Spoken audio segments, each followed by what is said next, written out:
नमस्कार।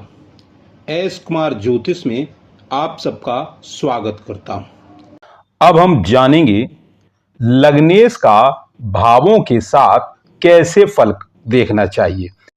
आज हम जानने की कोशिश करेंगे यदि कुंडली मेष लग्न की हो तो लग्नेश किस भाव में क्या फल देगा। पिछले वीडियो में हमने कई बार बताया है कि प्रथम भाव में जो भी राशि होती है उसके स्वामी को हम लग्नेश कहते हैं।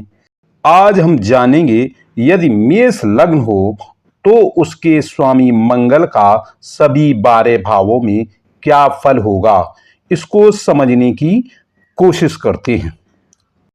ये कुंडली है मेष लग्न की। यदि कुंडली में मंगल पहले ही भाव में बैठा हो, यानी लग्नेश पहले ही भाव में बैठा हो, तो ऐसा व्यक्ति बहुत साहसी होता है।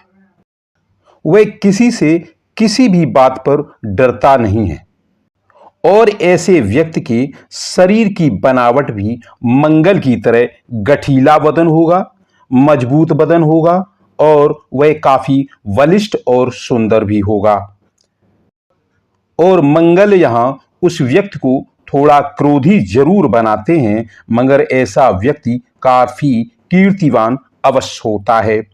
और यदि लग्नेश दूसरे भाव में बैठ जाए, यानी लग्नेश का मतलब है यदि मंगल दूसरे भाव में बैठ जाए, यानी धन भाव में बैठ जाए, तो ऐसे व्यक्ति को धन इकट्ठा करने में बहुत रुचि होती है, क्योंकि लग्नेश जिस भी भाव में बैठता है उस भाव के प्रभाव को बढ़ा देता है।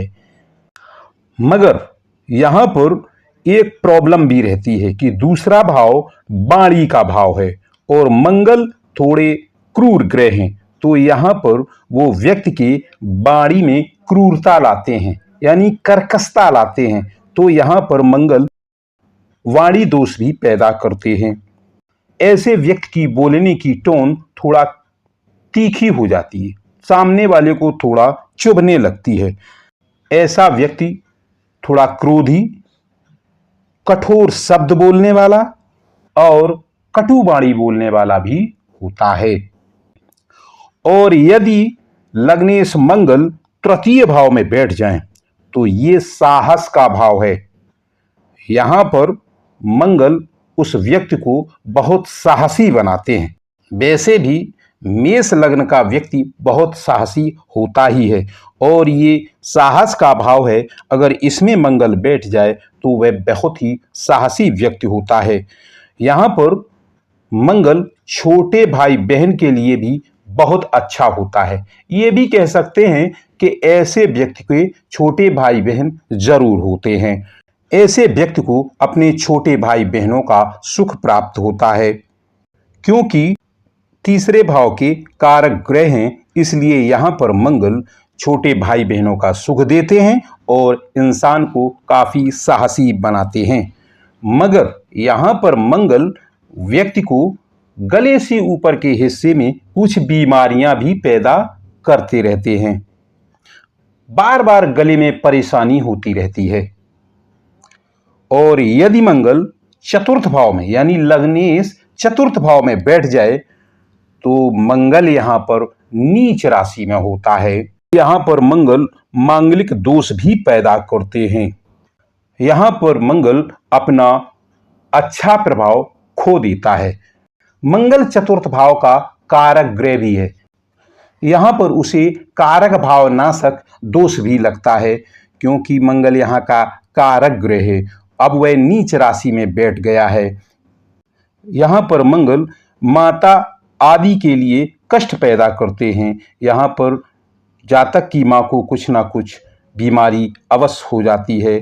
यहाँ से मंगल की दृष्टि दशम भाव पर पड़ती है, जो एक अच्छी स्थिति नहीं है, क्योंकि मंगल यहाँ पर नीच राशि में है, तो ये दशम भाव में भी परेशानियां खड़ी करते हैं। यदि मंगल पंचम भाव में बैठ जाए तो यह उस एक मित्र राशि है। सूर्य और मंगल अधिक मित्र हैं। मगर एक बात यहाँ हमेशा ध्यान रखने वाली है कि सूर्य और मंगल यहाँ पर दोनों अग्नि प्रधान ग्रह हैं। यहाँ पर मंगल व्यक्ति को संतान सुख देते हैं। यहाँ पर व्यक्ति को वह काफी साहसी और जुझारू बनाते हैं, हर कार्य में सफलता दिलाते हैं। मंगल यहाँ पर काफी शुभ स्थिति में होते हैं। यदि मंगल छठे भाव में बैठ जाए, लग्नेश कभी भी छठे भाव में अच्छा नहीं माना जाता है, क्योंकि लग्नेश जब भी जिस भी भाव में बैठता है उस भाव के प्रभाव को बढ़ा देता है। ये शत्रु, ऋण, बीमारी आदि का ग्रह है और यहाँ पर शत्रु बढ़ जाते हैं, यानी कि शत्रुओं का प्रभाव बढ़ जाता है। तो यहाँ पर व्यक्ति को कर्ज, ऋण, रोग और शत्रु आदि से परेशानियां पैदा खड़ी हो जाती हैं। यदि मंगल सप्तम भाव में बैठ जाएं, तो यहाँ पर मंगल मांगलिक दोष भी पैदा करते हैं। हालांकि मेष लग्न में सप्तम भाव में बैठा मंगल, यानी तुला राशि में बैठा मंगल बहुत ज्यादा बुरा नहीं माना जाता है। यहाँ से मंगल की चौथी दृष्टि मकर राशि पे पड़ती है, यानी दसम भाव पर पड़ती है, जो एक अच्छा सूचक होता है, क्योंकि दसम भाव का मंगल कारक ग्रह है। यहाँ पर इनकी दृष्टि शुभ मानी जाती है। इनकी सप्तम दृष्टि लग्न भाव पर पड़ती है और आठवीं दृष्टि इनकी धन भाव पर पड़ती है। तो इनकी तीनों दृष्टियां यहाँ पर अच्छा फल ही देती हैं।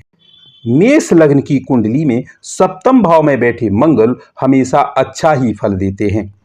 यदि मंगल अष्टम भाव में बैठ जाएं, यहाँ पर मंगल बहुत खराब होता है, क्योंकि यहाँ पर ये मंगल दोष भी पैदा करते हैं। मंगल का यहाँ बैठा होना किसी भी स्थिति में अच्छा नहीं माना जाता। ये आयु के लिए भी ठीक नहीं है, क्योंकि यहाँ पर बैठे मंगल दुर्घटना आदि को बढ़ा देते हैं। यहाँ पर मंगल बीमारियों को भी बढ़ा देते हैं। आकस्मिक दुर्घटना आदि का भी भय बना रहता है अष्टम भाव में बैठे हुए मंगल की स्थिति में। कुल मिलाकर कह सकते हैं, मेष लग्न की कुंडली में यदि लग्नेश अष्टम भाव में बैठा हो तो किसी भी स्थिति में इसे अच्छा नहीं माना जाता है। यदि मंगल नवम भाव में बैठा हो, यहाँ पर मंगल योग कारक होते हैं। ये एक त्रिकोण भाव है। यहाँ के स्वामी गुरु मंगल के बहुत अच्छे मित्र हैं। यहाँ पर मंगल व्यक्ति को धार्मिक बनाते हैं, भाग्यशाली बनाते हैं। यहाँ पर बैठा मंगल हर स्थिति में अच्छा ही होता है। वह बहुत अच्छा शुभ फल देने वाला, बहुत सफलता प्राप्त करने वाला होता है।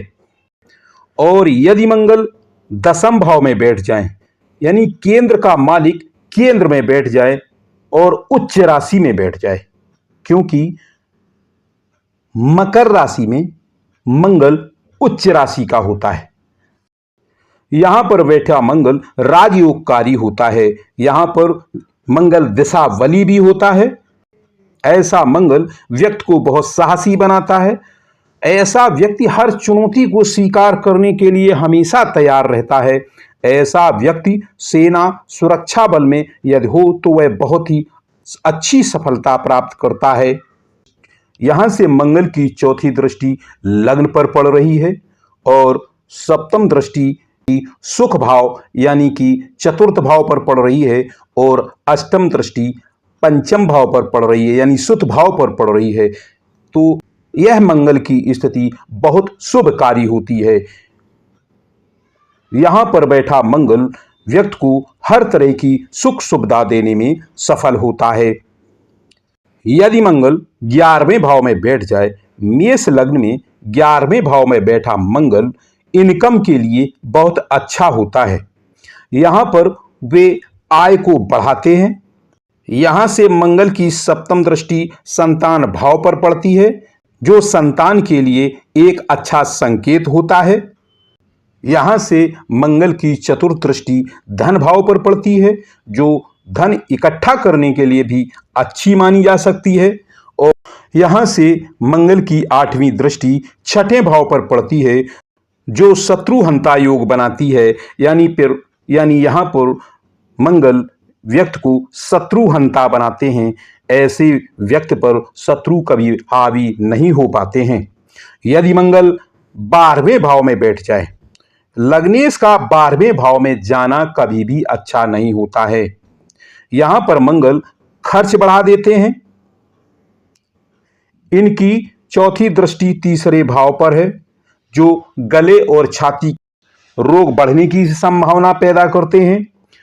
और इनकी सप्तम दृष्टि छठे भाव पर जाएगी, जो रोग और शत्रु ऋण आदि को बढ़ाएंगे, कर्ज बढ़ा देते हैं। आठवीं दृष्टि पत्नी भाव पर पड़ती है, जो वैवाहिक जीवन में कलेश पैदा करने के लिए परेशानी खड़ी करती रहती है। और यहां पर मंगल मांगलिक दोष भी पैदा करते हैं। यानी मेष लग्न की कुंडली में यदि मंगल 12वें भाव में बैठा हो तो यह किसी भी कीमत पर अच्छा नहीं है। यह खर्च बढ़ाएगा और रोग बढ़ाएगा और शत्रु बढ़ाएगा और पत्नी के लिए भी परेशानियां खड़ी करेगा। कुंडली में कभी भी 6, 8, 12 में बैठा लग्नेश अच्छा नहीं होता है। यह वीडियो यहीं तक, फिर मिलेंगे अगले वीडियो में। धन्यवाद।